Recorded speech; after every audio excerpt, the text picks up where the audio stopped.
ನಮ್ಮ ಚಿಕ್ಕಬಳ್ಳಾಪುರದಿಂದ just 21 kilometre ದೂರದಲ್ಲಿ ಒಬ್ಬ ವ್ಯಕ್ತಿಯನ್ನು ಜೀವಂತವಾಗಿ ಸಮಾಧಿ ಮಾಡಿ ಈಗಲೂ ಪೂಜಿಸುತ್ತಿದ್ದಾರೆ. ಆ ವ್ಯಕ್ತಿ ಯಾರು ಅಂತ ಗೊತ್ತಾಗಬೇಕು ಅಂದ್ರೆ ಈ ವಿಡಿಯೋ ಪೂರ್ತಿ ನೋಡಿ. ನಾನು ಬೆಳಗ್ಗೆನೆ ಬೇಗ ಎದ್ದು ಹಾಲೆಲ್ಲ ಕಾದು ಡೈರಿಗೆ ಹಾಕಿ ಬಂದು ಫುಲ್ ಫಂಕ್ ಆಗಿ ರೆಡಿ ಆಗಿಬಿಟ್ಟು ಹೊರಟಿದ್ದೆ ನಮ್ಮ ಚಿಕ್ಕಬಳ್ಳಾಪುರ ಡಿಸ್ಟಿಕ್ಕಿನ ಶಿಡ್ಲಘಟ್ಟ ತಾಲೂಕಿನ ಕೊಟ್ಟಳ್ಳಿ ಗ್ರಾಮಕ್ಕೆ. ಏನ್ ಸರ್ ಗಾಡಿ ಹೊಡೆದ್ರಿ ನೀವು ಜೀವ ಲೆಕ್ಕಿಸದೆ ಗಾಡಿ ಓಡಿಸಿದಿರಲ್ಲ ಸರ್ ನೀವು. ನಾವಿವತ್ತು ಬಂದಿರೋ ದೇವಸ್ಥಾನಕ್ಕೆ ಒಂದು ಪ್ರತ್ಯೇಕವಾದ ವಿಶೇಷತೆ ಇದೆ. ಬನ್ನಿ ಇಲ್ಲಿನ ಭಕ್ತಾದಿಗಳನ್ನೇ ಕೇಳೋಣ. ಹಸುಗಳಿಗೆ ಏನಾದ್ರು ಜನಗಳಿಗಾಗ್ಲಿ ಈ ಬಸ್ರಿ ಹೆಂಗಸರಿಗಾಗ್ಲಿ ಏನಾದ್ರು ಮಕ್ಕಳಿಗೆ ಹಾಲಾಗದಿದ್ರೆ ಒಳ್ಳೆ ಹಿಂದಿನ ಕಾಲದಿಂದನೂ ಒಳ್ಳೆ ಇದಾಗ್ತದೆ. ಹಸುಗಳಿಗೆಲ್ಲ ಚೆನ್ನಾಗಿಲ್ದಿರಾದ್ರೆ ರೋಗ ಬಂದಾಗ ದೇವಸ್ಥಾನಕ್ಕೆ ನಂಬಿಕೆ ತುಂಬಾ ವರ್ಷ. ನನಗೆ ಸಿಕ್ಕಿರೋ ಇನ್ಫಾರ್ಮೇಶನ್ ಪ್ರಕಾರ ಈ ಊರಲ್ಲಿ ದೇವಪ್ಪ ತಾತನೆಂಬುವರು ಈ ಸುತ್ತಮುತ್ತಿನ ರೈತರ ಹಸುಗಳಿಗೆ ಯಾವುದೇ ತರಹದ ಕಾಯಿಲೆ ರೋಗಗಳು ಬಂದಾಗ ಕೇವಲ ಕ್ಷಣ ಮಾತ್ರದಲ್ಲಿ ರೋಗಗಳ ನಿರ್ವಹಣೆ ಮಾಡುತ್ತಿದ್ರಂತೆ. ಅವರು ಬದುಕಿದ್ದಂಗೆ ನನ್ನ ಸಮಾಧಿ ಮಾಡಿ ಮಕ್ಕಳಿಗೂ ಗೋವುಗಳಿಗೂ ಮದುವೆ ದೇವರುಗಳಿಗೂ ನಾನು ಪ್ರಯಾಣಿಕರಿಗೂ ಒಳ್ಳೇದು ಕೊಡ್ತೀನಿ ಅಂತ ಹೇಳಿದ್ದು ಸತ್ಯ. ಹಿಂದಿನಿಂದ ಅದೇ ಭಾವನೆ ಬರ್ತಾ ಇದೆ. ಈ ವಾರಸ್ದಾರು ಒಂದು 20 ಮನೆ ಇದೆ. ವರ್ಷಕ್ಕೊಬ್ಬೊಬ್ರು ಚೇಂಜ್ ಆಗ್ತೀವಿ. ಶ್ರೀರಾಮನವಮಿನಿಂದ ಶ್ರೀರಾಮನವಮಿವರೆಗೂ ಬರೋ ಪ್ರಜೆಗಳಿಗ ಆ ಮಹಾನ್ ಭಾವನೆ ಇದು.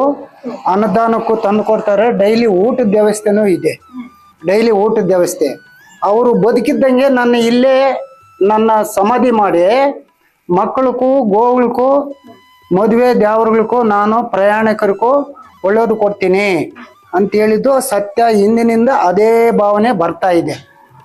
ಕಾಲ ಕಳೆದಂತೆ ಇವರನ್ನು ಯೋಗಿ ದೇವಪ್ಪ ಎಂದು ಪೂಜಿಸುತ್ತಿದ್ದರು. ಅವರ ಕೊನೆ ದಿನಗಳಲ್ಲಿ ಹಸುಗಳಿಗೆ ಯಾವುದೇ ರೀತಿಯಾದ ತೊಂದರೆ ಆದಲ್ಲಿ ಹಾಗೂ ಯಾರಿಗಾದ್ರೂ ಮಕ್ಕಳಾಗದೇ ಇರುವ ಸಮಸ್ಯೆ ಇದ್ದಲ್ಲಿ ಪರಿಹಾರ ಮಾಡುತ್ತೇನೆಂದು ಹೇಳಿ ಈ ಜಾಗದಲ್ಲಿ ಜೀವಂತವಾಗಿ ಸಮಾಧಿಯಾದರು.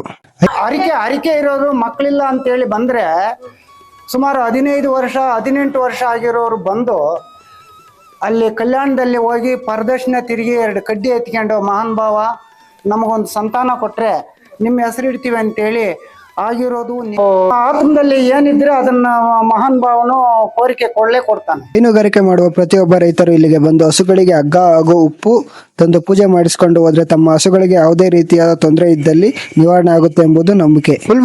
ಎಲ್ಲ 75 ವರ್ಷದಿಂದ ಈಚೆ ಅವರು ಸುಮಾರು 100 ವರ್ಷ ಬದುಕಿ ಜೀವಗಳ್ಕ ಮೈಸೂರು ಮಹಾರಾಷ್ಟ್ರ ಹತ್ರವರೆಗೂ ಹೋಗಿದ್ರು. ಮಹಾರಾಜರವರೆಗೂ ಗೋಶಾಲೆಗೆ ಹೋಗಿ ನೋಡಿ ಗೋವುಗಳನ್ನೆಲ್ಲ ಕಾಪಾಡಿ ಬಂದು ಅದು ನಿಜ ನಿಮಿಷದಲ್ಲೇ ಓಡಾಡಿ ಆತನ ಗೋವುಗಳ ಮೇಯಿಸಿ ಸತ್ತು ಇಲ್ಲೇ ಆತನ ಇದು ಮಾಡಿರೋ.